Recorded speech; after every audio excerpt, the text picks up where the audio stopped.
like we talked about in the past. I don't think you have to go high fat and low carb or whatever. I think a balanced diet is best. Carbohydrates, fat, and protein. And so if you're eating that, though, on a regular basis throughout the day and the evening, the cravings will be a lot less intense. Right. Sure. Okay? Sure. Don't eat at lunchtime and then skip supper and then it's 9 o'clock and your body's telling you you're just starving. Well, yeah, then you're going to eat whatever the first thing you see, whether it's good or bad. You're just going to, you're going to eat all of that. Right. So have your regular food scheduled times. There you go. And you stick to those. That'll help. That'll probably eliminate most of it right there. I was going to say this: the scheduling helps out a ton because you'll go to you get good enough at it. You get to a point to where you've done it long enough. You might have a meal at 10 a.m. every day for 2 months, and then you miss that 10 a.m. meal. Once 10 o'clock comes, you're hungry. You know, your body is waiting for the fuel. So yeah, absolutely. I think that's a great idea.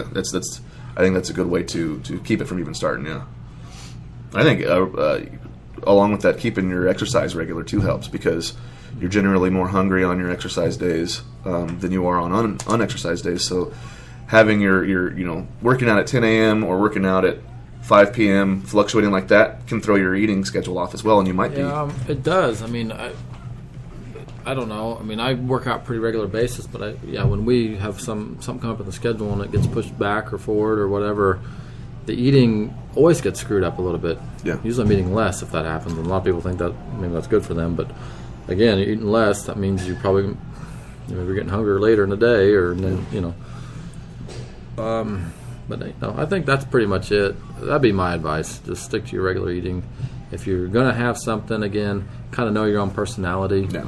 And you might schedule in cheat meals, okay, a couple times a week. It's just, again, it depends on the mentality because a lot of people, it's like if you tell them, like me, for example, I never really schedule in, like I said, a cheat meal. I'll just say, well, I can have it if it's there. So, again, we kind of just talked about this, and that kind of puts me in a frame of mind where I can just keep going and eat my regular food as much as it doesn't really bother me. Right. Just knowing that I can have something. And other people, though, you have to know, Saturday night at 7 o'clock, that's when I have whatever I have, and that's the only time I get anything, because if I expand beyond that, it's just a snowball effect that I can't stop. Right. You see what I mean? You've got to figure out your own personality. Well, let me ask you this: what do you think about cheat meal, like a couple of cheat meals through the week versus a cheat day? I've never liked a cheat day.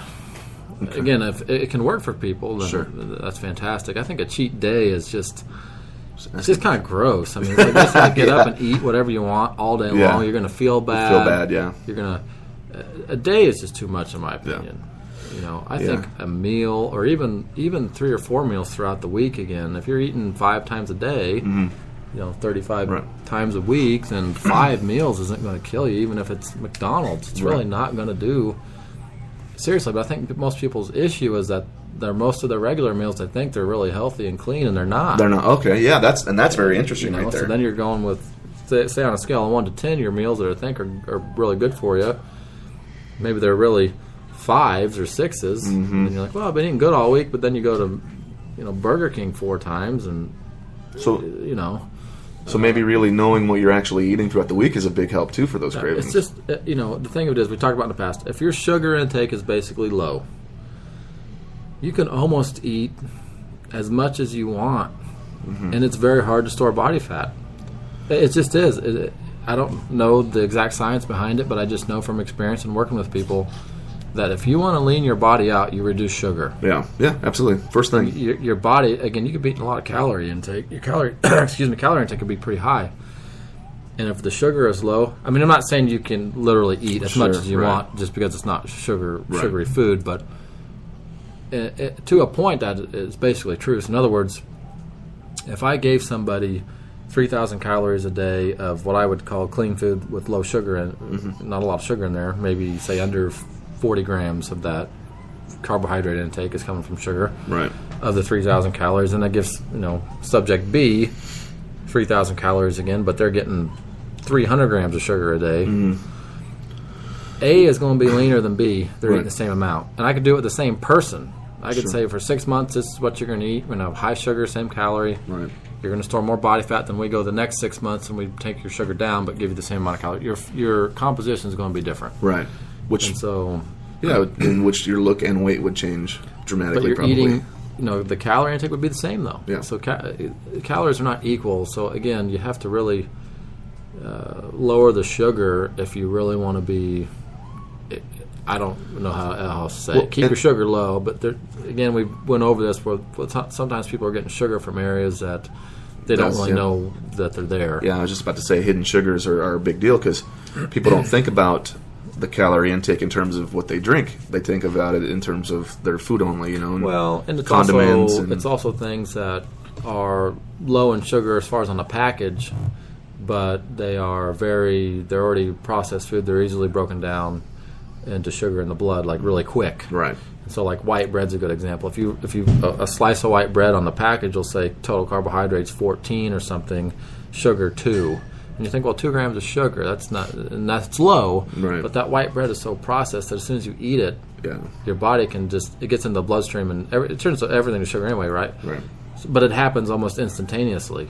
Whereas if you have a complex carbohydrate, slower burning. It takes it a long time to convert it. Right. And so that's why you have these insulin spikes that do or do not occur based on what you're eating. Right. And there's some science there that the insulin going up and down is what causes your body to, for whatever reason, want to store body fat easier than if your insulin levels are constant throughout the day. Right. Well, and then again, some of those, those hidden sugars can add to those cravings also. Again, because if you start to cut those simple sugars, even if you switch simple sugar like the white rice or the white bread to brown rice or wheat bread, you still, just because the amount of time it takes for that slow release glycemic effect or whatever,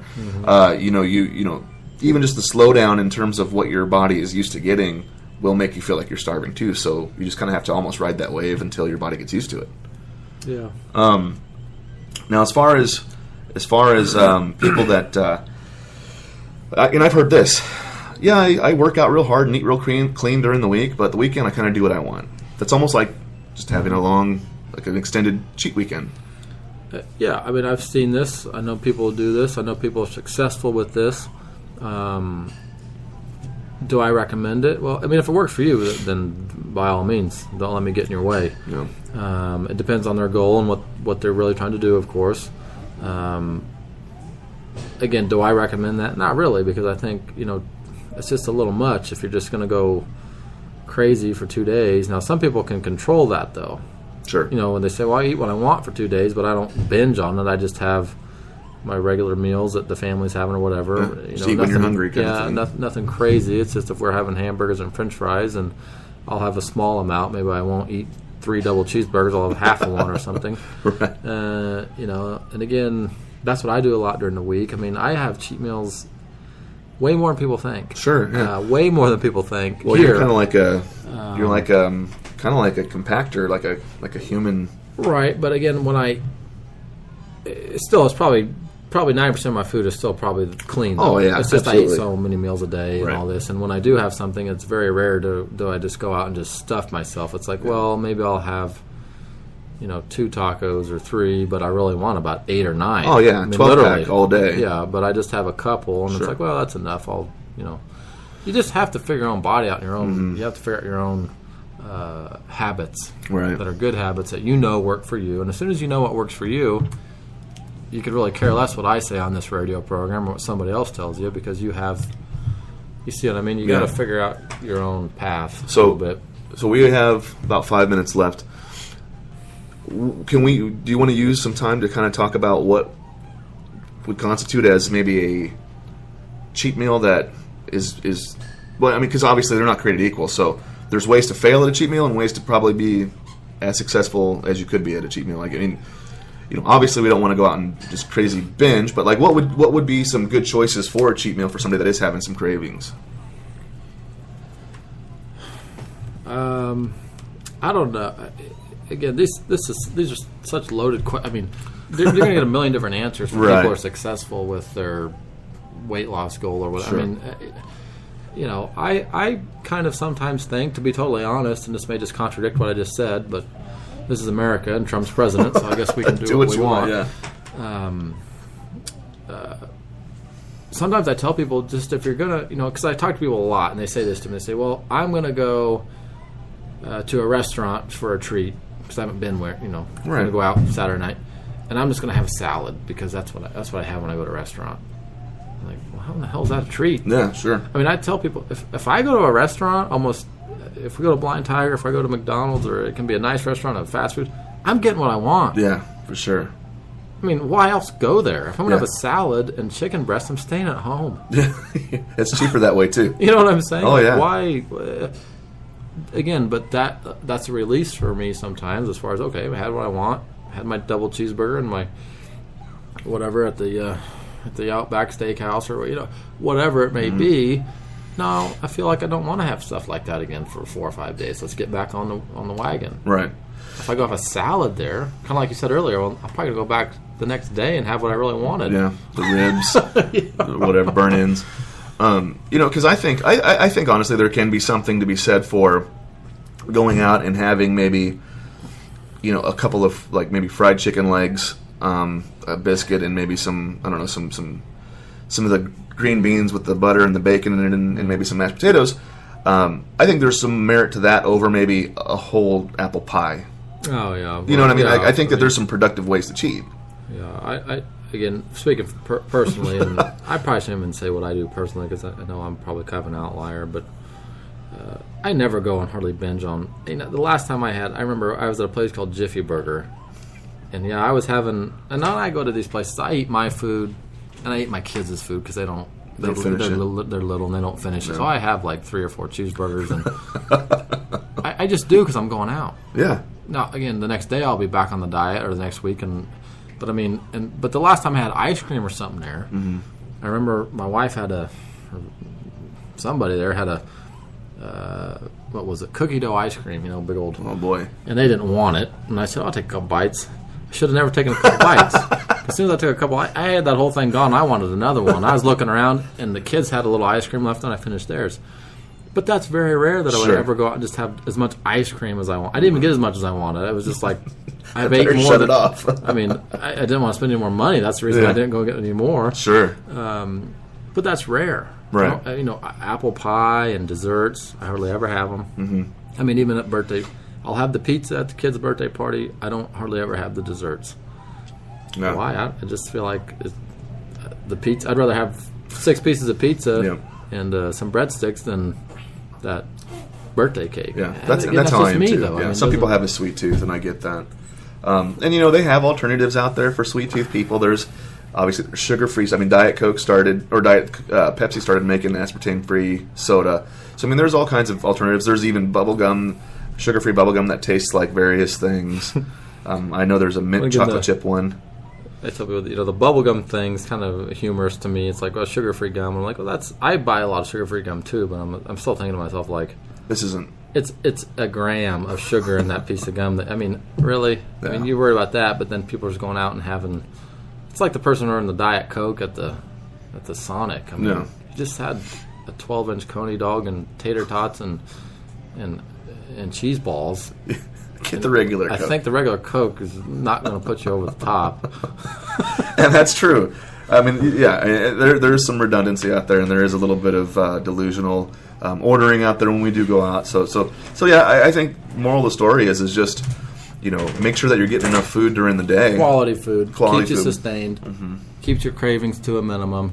If you do have to have something, know that psychologically that you're capable of handling that. If you need it, get it. And if you can't have it, figure something else out. Yeah, and just, for those of you out there that are struggling through your goals right now, just keep it going, and it's going to pass.